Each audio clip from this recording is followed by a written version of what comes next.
My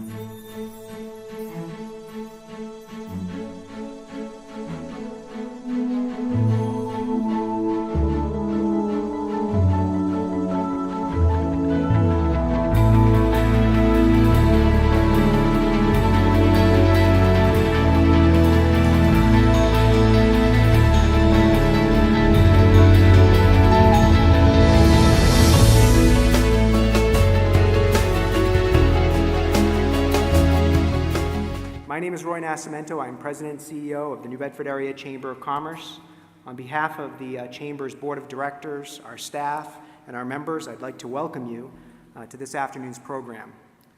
It is my pleasure at this time to introduce Joseph Michaud, attorney at law at the law offices of Joseph L. Michaud in New Bedford, and a Vice Chair of Government Affairs on the Chamber's Board of Directors.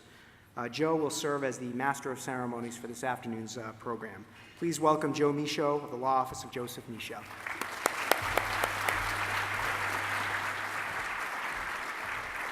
All right, thank you, Roy.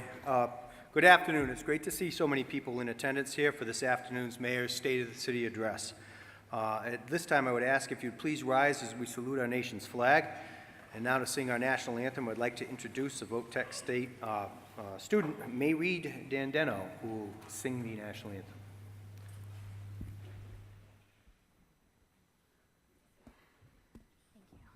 Whenever you're ready.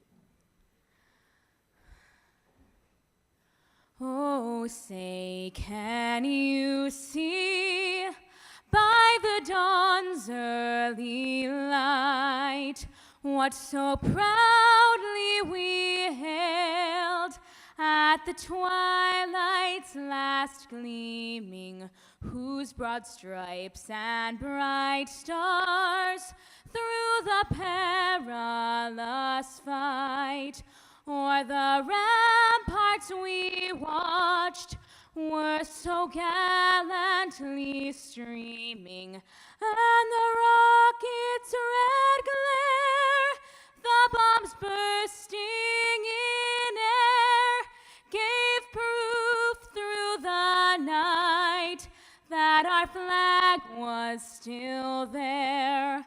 Oh, say, does that star-spangled banner yet wave o'er the land of the free and the home of the brave?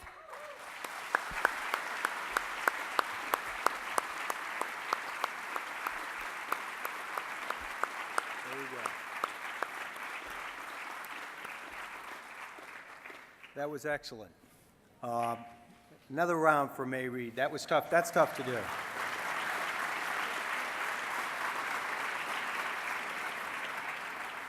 And I appreciate that they phonetically spelled out Mayreed's name for me, so I didn't pull a John Travolta up here. And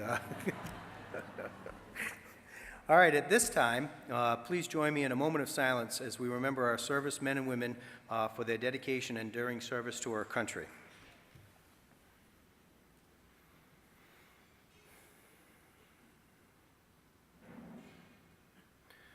Thank you. I would also like to point out that radio stations WJFD and WBSM are here today, and they're going to be conducting a live broadcast of the State of the City Address starting at 1 p.m. sharp, and we're going to move our program right along so that we don't miss that. New Bedford Cable Access TV is also here, and they will be recording and airing the program throughout the week. So you have an opportunity to listen to the Mayor's Address again during the week if you choose to. In addition, South Coast Media Group is here and the Standard Times as well, and they're going to be covering the address. I had a wonderful lunch sitting with all my friends over at the Standard Times at their table, so thank you. Thank you for all of our media partners, because reporting on this is important to make sure that we get out the word to the population in general about just what we plan on doing over the next year in this city, both the business community and the mayor. Before we would continue, I would like to take a moment to recognize some of the elected officials that have joined us here today. So if they could please give us a wave as I announce your name. Representing our legislative delegation, we have State Representatives Antonio Cabral,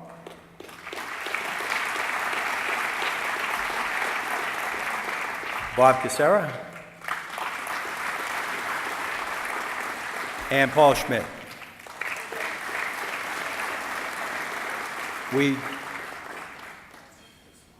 Oh, okay, and of course, how could I forget? I was talking to him earlier. My good friend Chris Markey from Dartmouth as well.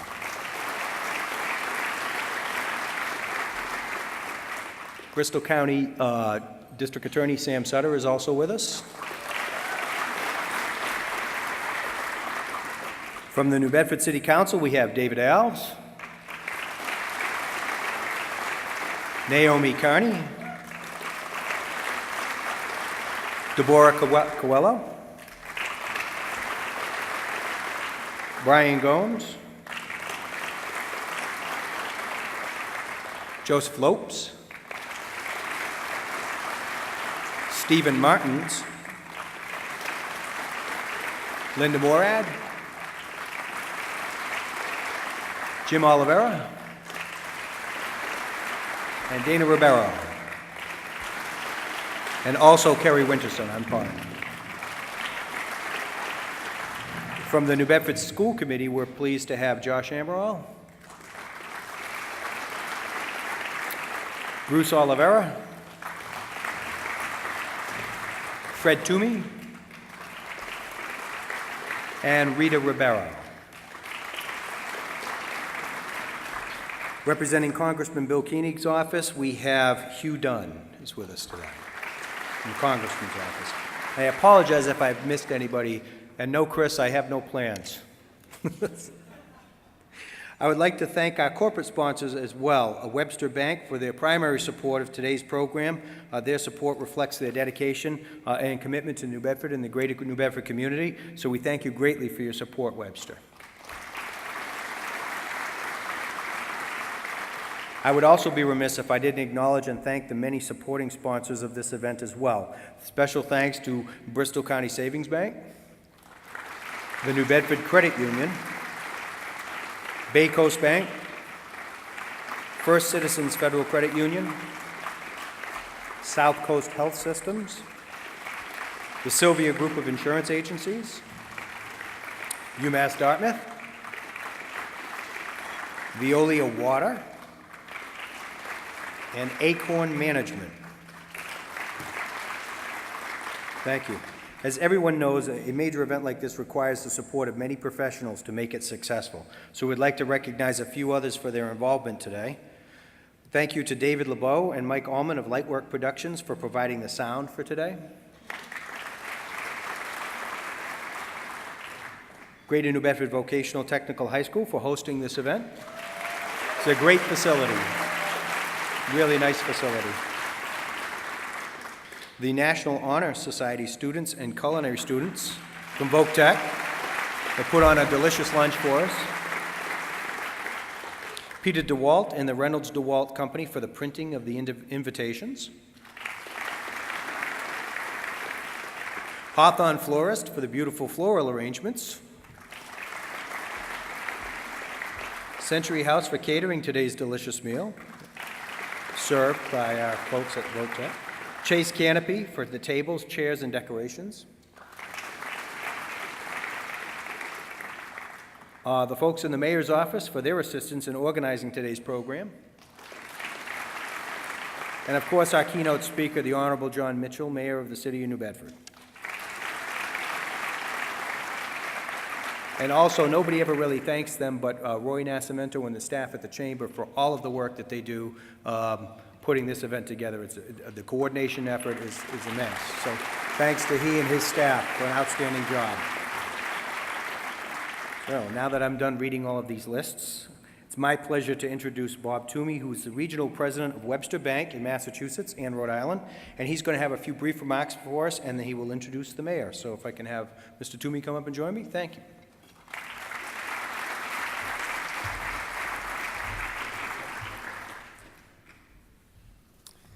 Thank you, Joe.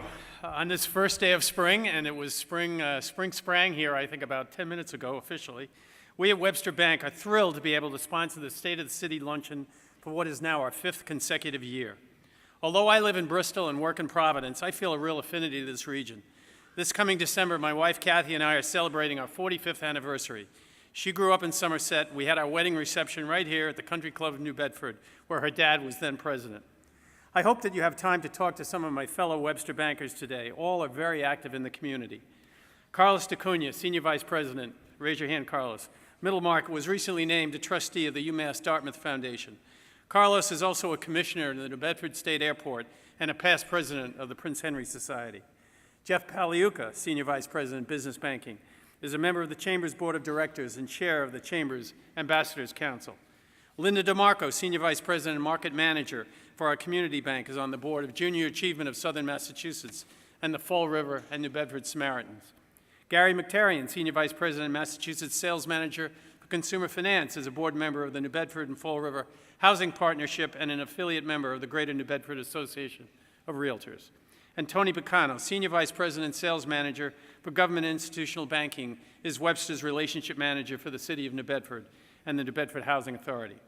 All the Webster people here today and those working in our local banking centers are deeply devoted to serving the needs of this community.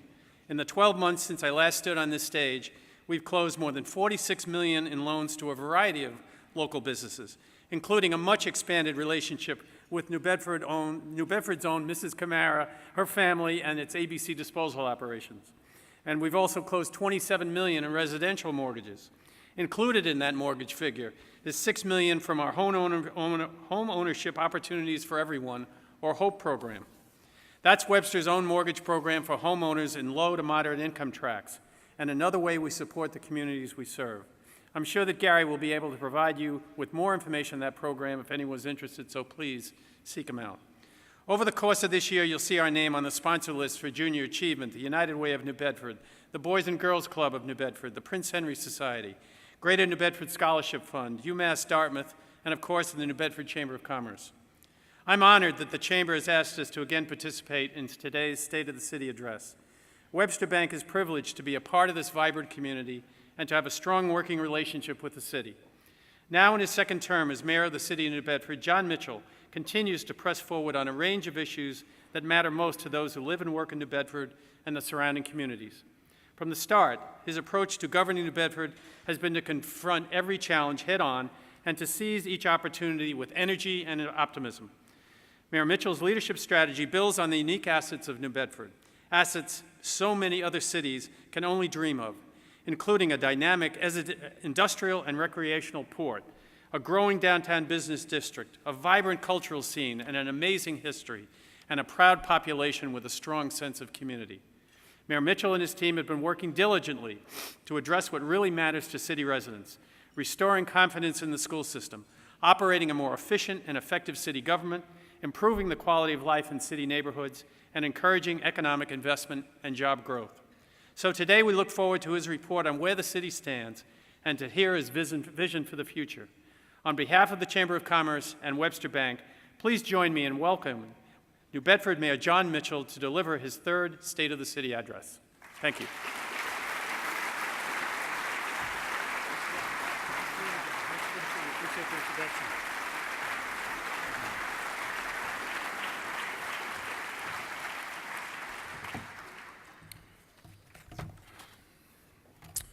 Well, thank you to Roy Nascimento and Joe Michaud and the Chamber of Commerce for another great job in organizing this event, to Bob Toomey and Webster Bank for their generous sponsorship, and to Linda Enos and New Bedford Vogue for their hospitality.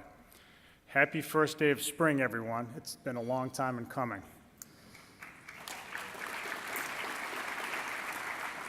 Honored guests, elected officials, residents and friends of New Bedford. When I first entered office, some so-called experts claimed that the financial crisis of 2008 made it nearly impossible to improve the quality of life in older, mid-sized American cities. And there has been no doubt that recent housing foreclosures, job losses, and government contraction that piled onto years of shuttering businesses and declining tax revenues made things harder. Whether local government could reliably carry out basic functions has been a question mark in many cities. Here and elsewhere, it was easy to see the glass as half empty. But New Bedford didn't buy the conventional wisdom. Together, we chose a different course. We chose not to shy away from our challenges, but we took them on. We chose not to sit back and hope that others would come to our rescue. We instead chose to take control of our own destiny, and it has made a difference. Stone by stone, we have been laying the foundation for New Bedford's long-term success. Our city is growing stronger.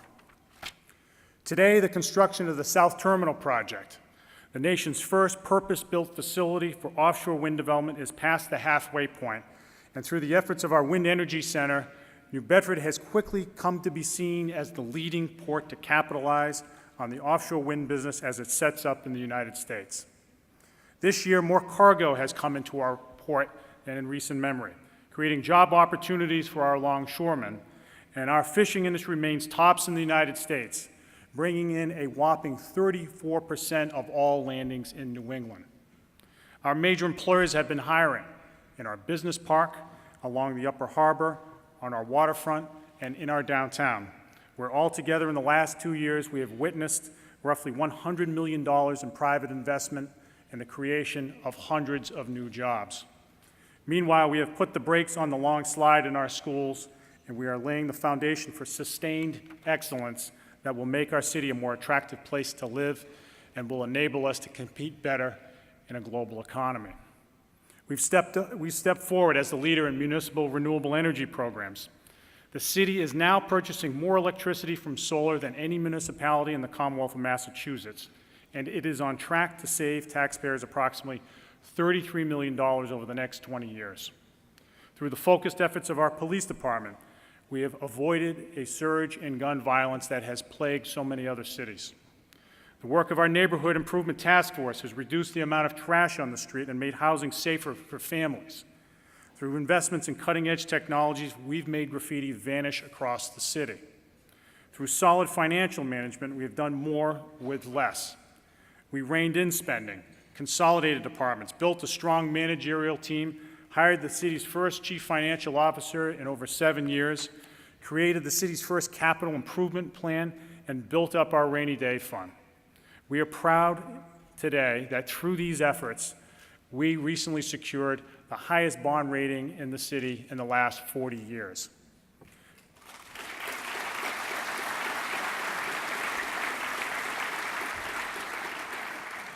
And residents have taken note that our city simply looks better. We have planted hundreds of trees, replaced dozens of highway streetlights with pedestrian scale lighting, and are upgrading parks and green spaces all over the city. Route 18 and the gateway to Acushnet Avenue have had major facelifts, and Custom House Square has been transformed from a barren asphalt lot to a signature urban park, which has already become a destination for wedding photos. I'd be the last to tell you that our work is done, but now we have traction. New Bedford is getting out ahead of its challenges and is running with its opportunities. There are 3 keys to our approach.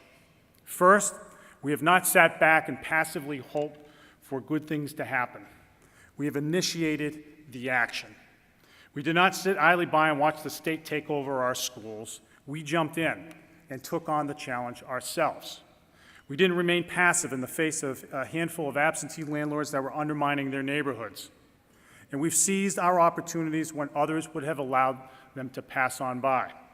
What city of our size in America would dare to take over 30 business and government officials to Europe to assert ourselves in a new global industry, as we did last year with our trade trip to Germany for offshore wind? If we remain willing to act, we will continue to punch above our weight. Second, we remain unified. Our community has long hungered for better because we've always known we have what it takes to be better. There is strength in our collective desire to improve. It gives us hope. It focuses our efforts. Unity doesn't mean that we need to agree on everything. That's neither realistic nor necessary. But what is required is that we refuse to let our agreements over minor matters get in the way of tackling our major challenges. In this way, I wish to express my appreciation to our City Council for its expressed desire to work with me to build on the city's recent accomplishments.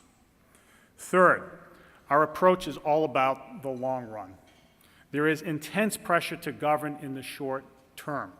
to pivot with every crisis, to yield to the tugging of every constituency, whatever the merits. The right decisions are usually the ones that don't have an immediate payoff. I am determined to keep our focus on the steps necessary to sustain a vibrant community over the long haul. To our city employees, I thank you for your hard work in helping us forge down that long road. I am grateful for the firefighters, police officers, and EMS technicians who respond at a moment's notice to ensure our safety, like those who recently saved the lives of 2 residents on Dartmouth Street whose house was burning down. I am grateful to the staff of Community Services that has expanded support for our seniors and runs after-school programs that enrich the lives of our children. I am grateful to the staffs in our libraries and at our zoo for raising the quality of life in our community, often under difficult financial pressures. There are too many to list. Our team is delivering for our city day in and day out.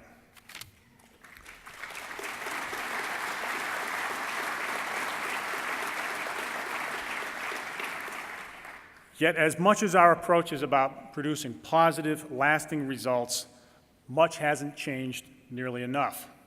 Many of our residents who have looked in vain for work remain unrewarded, while others still are living from paycheck to paycheck.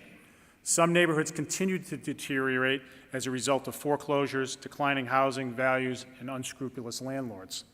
City finances remain as tight as ever, despite all the efficiencies we've implemented.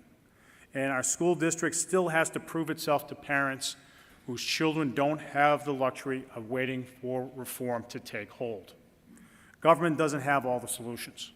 Some of the problems are out of our immediate reach, but we can and must act decisively to remove the barriers standing in the way of our citizens' pursuit of a better life.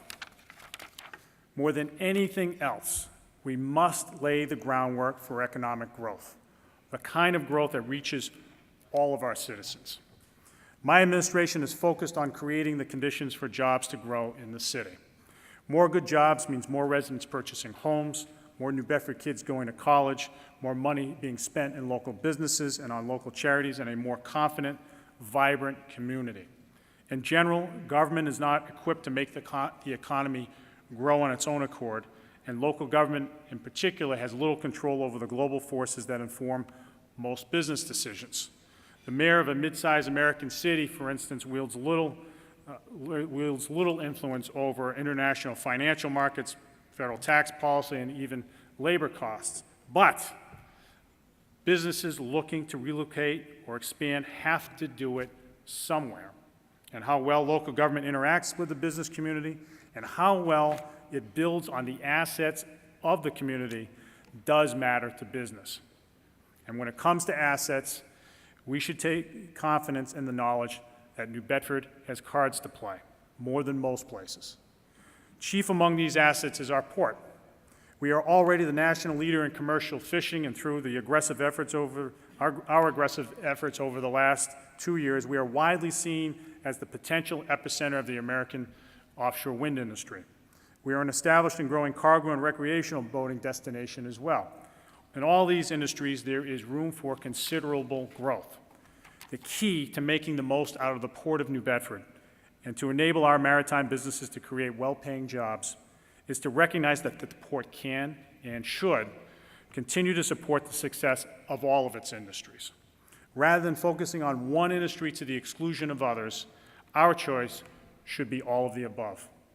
The long-term strength and stability of the port lies in having a dynamic and diverse set of industries, each creating jobs and supporting an export-based economy. It is vital, then, that we partner with the state and federal government to advance key investments in our port infrastructure. These investments must include, I believe, a new bridge. The New Bedford-Fair Haven Bridge is a whaling-age antique that would be wonderful to save if not for the fact that it inhibits our ability to grow jobs in the North Terminal area and is so old that repairs have become frequent and more costly. Its narrow opening chokes off potential cargo opportunities requiring larger vessels, and we've all suffered, all of us in this room, through the agonizingly slow openings and closings of that bridge. It is by far the biggest traffic hassle in greater New Bedford, and it is only getting worse. In 2 weeks, we'll be faced with another extended shutdown, which has become now an annual event. These closures impose costs on our economy that match the inconvenience to motorists. And the ones who really take it on the chin are the businesses around the bridge, whose bottom lines suffer every time it shuts down. It's a wonder that they've been able to stay open at all. Over the last 2 years, I have pressed the state to launch a study of the bridge's replacement, and now that study is underway.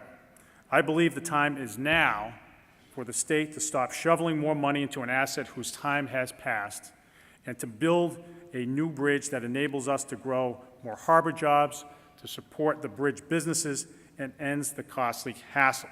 The bridge needs to be replaced.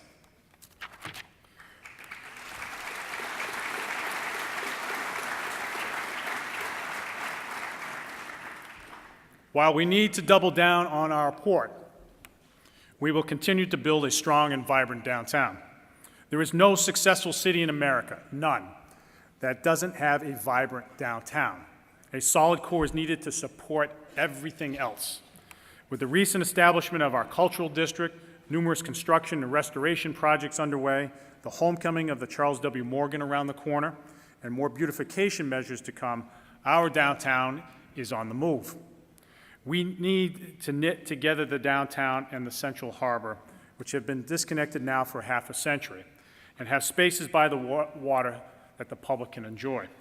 The wild success of last year's summer concert series and the festivals that have moved to Pier 3 is proof positive that our residents want to come down to the waterfront. Let's make it happen for them. Our economic development strategy will continue to be founded on our cities having an open, transparent, and reliable relationship with business, and we should help them train their employees. Let's build a workforce that strengthens the competitiveness of businesses and keeps jobs in our city. We will continue to modernize our workforce development programs in a way that suits the needs of employers so that we train people for jobs that are likely to be available. And with the severe federal cuts to training programs, we need to find ways to do more with less. Our development strategy is of building on our physical and human capital assets will be more effective if we are unified. If local government, our citizenry, and our business community are on the same page, we will send a powerful message to investors and government officials at the state and federal level that Greater New Bedford knows where it's going and knows how to get there. An authoritative, unifying strategy is what is needed. And that is why I've asked a group of CEOs in our region to serve on the New Bedford Regeneration Committee, whose task it will be to develop an actionable strategy to strengthen the region's economic competitiveness. I'm pleased to announce that the committee will be chaired by Jerry Kavanaugh, whose diverse experience includes his tenure as Chief of Staff to Senator Ted Kennedy, the founder and CEO of 2 successful businesses, and senior executive at the Boston Redevelopment Authority. The work of the committee will be facilitated by Mass Inc. and the Urban Initiative at UMass Dartmouth, and its first meeting will be in 2 weeks. Many of the members of the committee are in this room, and I thank you in advance for the important work ahead. I invite everyone to weigh in once the committee's draft is complete so that we can have the full benefit of a public vetting in the business community and beyond. At the end of the day, we will have a unified strategy that each of us can confidently hold up to investors and officials at the state and federal levels and say, this is what we're doing in New Bedford to advance our future.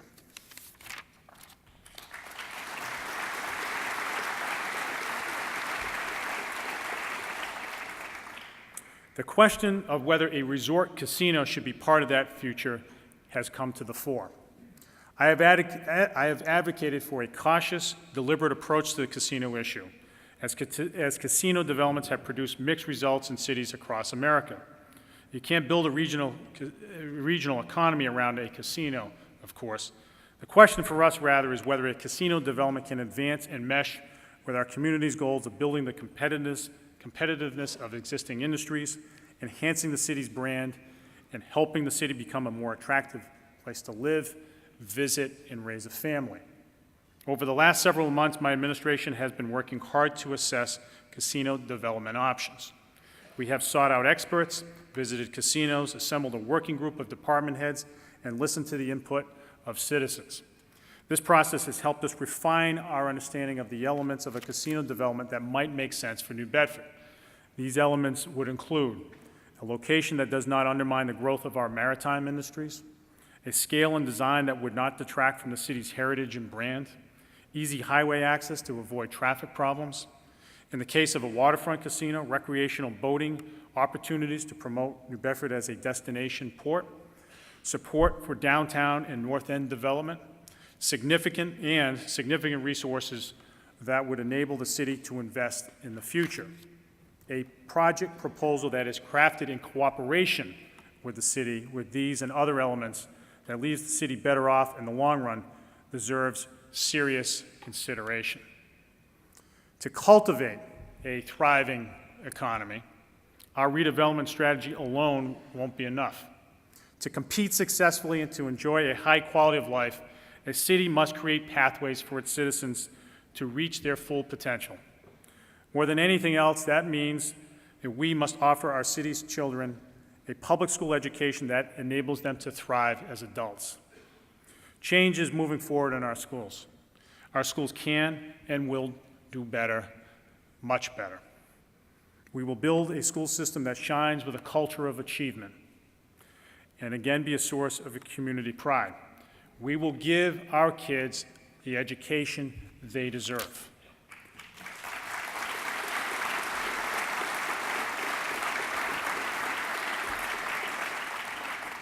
There is no doubt that the changes are difficult and they are expensive, but they are necessary. Each of us needs to see that the success of our city and our region is tethered to our schools. If they flourish, we will flourish. And I, for one, refuse to accept that New Bedford schools can't achieve excellence. Our kids can learn just as well as kids anywhere else.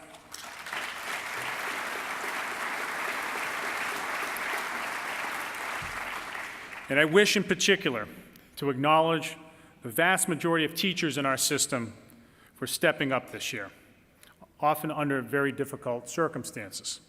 Much more is being demanded of them than in the past. They don't do their jobs for credit, but they certainly deserve it. At the same time, they recognize that the changes taking place are meant to put kids on the right path, and I thank them for their commitment to that worthy cause.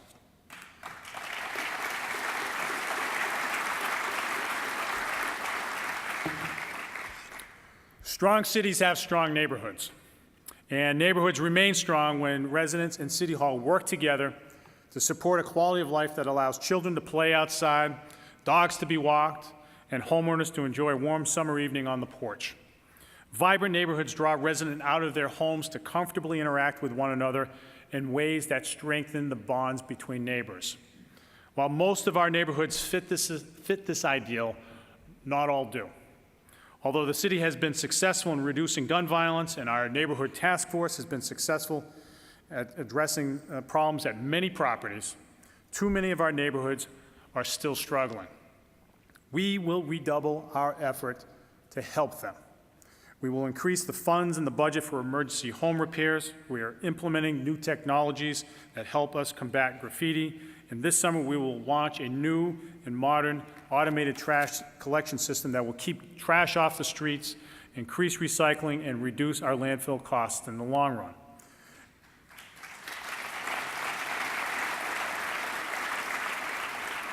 And we will continue to hold absentee landlords accountable for failing to keep up their properties as they would their own homes and for inviting in tenants regardless of their criminal pasts.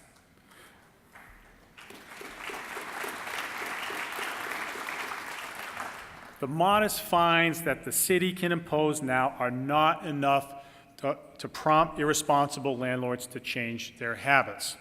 We need the City Council's help. Over a year ago, I asked the Council to pass a problem property ordinance that would shift the cost of excessive police responses to landlords who ignore problems on their own properties. Last summer, I amended the proposal in response to the Council's concerns, and now again, I urge the Council to pass the measure to bring relief to neighborhoods that unfairly have had to tolerate problem properties.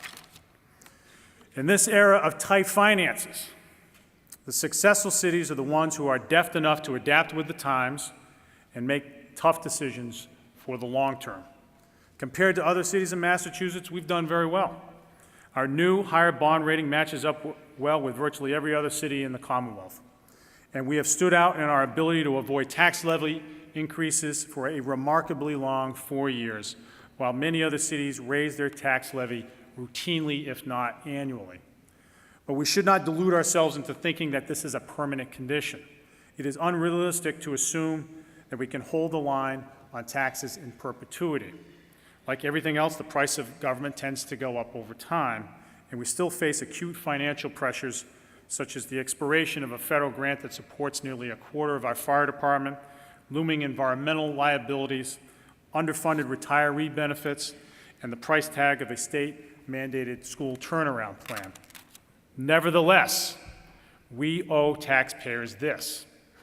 We will do everything possible to make city government more efficient and higher performing. Asking more of taxpayers is much more acceptable if they have confidence that they are getting their money's worth. This year, we will continue to incorporate performance measurement systems so that we run the city government much like a private business that knows precisely what it's getting for their money. Most importantly, we are developing a culture of teamwork in city government that in the long run will improve services, save taxpayer dollars, and raise the job satisfaction of our hardworking city employees. How do we do that? Well, most of you in the audience here are in the private sector. You can appreciate that every great organization honors a set of core principles that are understood by everyone in the organization. Organizations that stand for something are better able to motivate and align their members toward common goals, and they command more respect from their competitors and their customers alike. Yet for some reason, organizational value statements are far more prevalent in the private sector. I believe the need for them is even greater in municipal government. In many ways, what we do is not just about dollars and cents. We are in the business of keeping people safe, educating their children, and providing services that, for many of our residents, make life worth living. They need to know that they can count on us when it matters most. Several months ago, I asked a team of department heads to identify the core set of values that underlie our approach to serving the residents of our city. The team spent considerable time at arriving at a consensus, which was reviewed by all department heads and has since been distributed to all employees. I am pleased today to present the fruit of their work, the New Bedford Way. Now, I took a chance when I left copies on your chairs that you'd start reading while I'm still talking. That's your copy to keep, and you'll have time to read it at home, and if you've spilled salad dressing on it, we'll get you another one. I strongly believe that our residents need to know that what their municipal government stands for. They need to have confidence that we honor high ethical standards. In an era when the work ethic and skill of public employees is routinely maligned, our residents need to be confident that in New Bedford, job performance matters. And they need to know that in an era of tight money, that every employee in city government will seek to improve services and increase efficiency. As times change, we need to get better. The New Bedford Way is not a decree from me. It was the work of career employees who stand ready for the challenge of living up to every one of those values. It's not a piece of paper to them. That statement, the one that you see on your tables, is meant to endure beyond the current mayoral administration. It would have been politically expedient for me to call it the Mitchell administration values. But here, we're in it for the long run. This is not about me. It's about our hardworking city employees and the residents they serve. From afar, one might take a look at that name and say, the New Bedford Way, mighty confident. we've all heard comments from people that have put down our city, every single one of us here. What I would say is this: yes, that's right. New Bedford is different. It is exceptional. We are capable of breaking from the pack. Throughout our long and rich history, we've shown that we can be the best. We were the wealthiest city in America at one time because businessmen here outsmarted their competition and put the toughest, bravest men on their boats to hunt whales. And today's toughest business, commercial fishing, we are number one.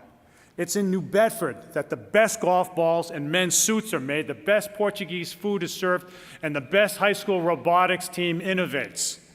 The point is,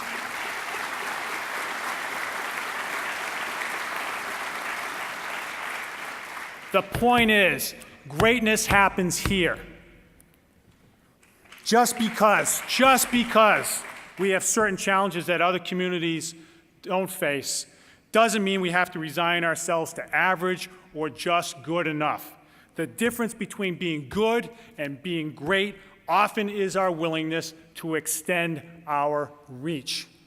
Let us together define ourselves not by our challenges, but by how we respond to them. Let our reach exceed our grasp, and let's continue to show the world that New Bedford is on the rise. Thank you, everybody, and God bless our great city. Thank you.